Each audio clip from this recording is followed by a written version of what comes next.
जिसमें यह दिखाया जाने लगा कि केवल औरत ही नहीं बल्कि आदमियों पर भी अत्याचार होते हैं। एम्बर हर्ड ने भी जॉनी डेप के खिलाफ $100 मिलियन का डिफेमेशन केस डाल दिया, जो कि उनके डाइवोर्स होने के समय किए गए एग्रीमेंट का उल्लंघन था। इसीलिए ये केस ज्यादा हाईलाइटेड हो गया है।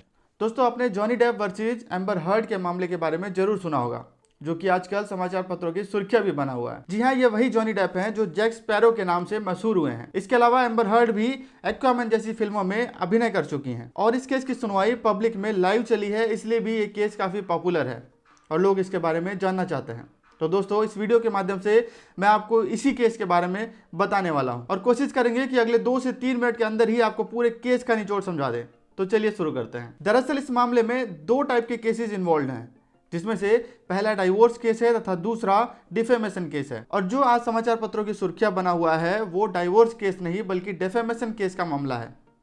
लेकिन इस डिफेमेशन केस का आधार वो डाइवोर्स केस ही है। इसलिए आगे बढ़ने से पहले उस डाइवोर्स केस के बारे में थोड़ा जान लेते हैं। दरअसल जॉनी डेप तथा एम्बर हर्ड दोनों पति पत्नी थे तथा दोनों के बीच में कोई विवाद होने के कारण डाइवोर्स लेने की स्थिति बन गई। डाइवोर्स के लिए एम्बर हर्ड ने कोर्ट का रुख किया और कोर्ट में चलते मामले के दौरान ही दोनों में out of the court settlement हो गया।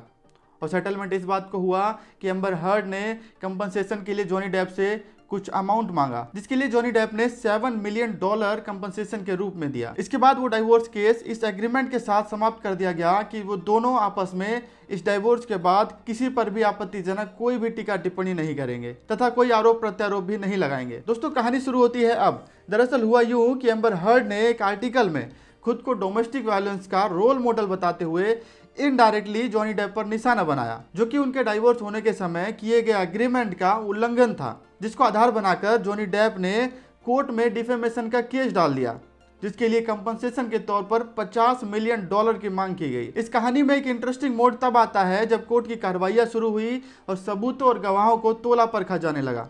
उसी बीच जॉनी डेप के वकील ने अपना एक स्टेटमेंट दिया, जिसको एक न्यूज़पेपर ने पब्लिश किया, जिसमें एम्बर हर्ड के बारे में कुछ टिप्पणी की गई थी।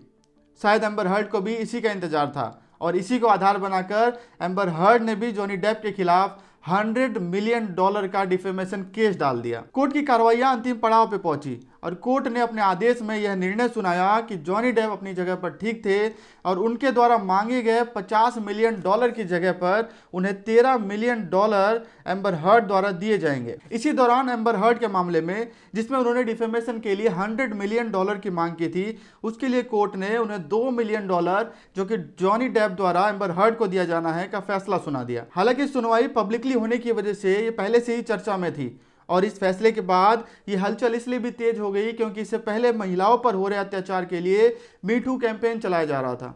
लेकिन इस फैसले के बाद #MenToo का कैंपेन भी चलाया जाने लगा, जिसमें यह दिखाया जाने लगा कि केवल औरत ही नहीं बल्कि आदमियों पर भी अत्याचार होते हैं। इसीलिए ये केस ज्यादा हाईलाइटेड हो गया है। खैर, उस मामले में कोर्ट ने अपना फैसला सुना दिया और जो कैंपेन चल रहा है वो भी चल रहा है। लेकिन इस पूरे मामले और कंट्रोवर्सी में द लीगल साइड की राय ये है कि चाहे पुरुष हो या महिला, पीड़ित दोनों हो सकते हैं और आरोपी भी दोनों ही हो सकते हैं, जिसके अनुसार कानून में प्रावधान भी दिए गए हैं और उसी के अनुसार कार्रवाई भी होनी चाहिए।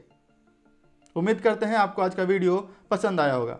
दोस्तों, ऐसे ही और भी इंटरेस्टिंग वीडियो तथा इंटरेस्टिंग लॉ टॉपिक्स के लिए हमारे चैनल को सब्सक्राइब करें तथा हमारे फेसबुक पेज को भी जरूर फॉलो करें। मिलते हैं अगली इंटरेस्टिंग वीडियो में, तब तक के लिए जय हिंद।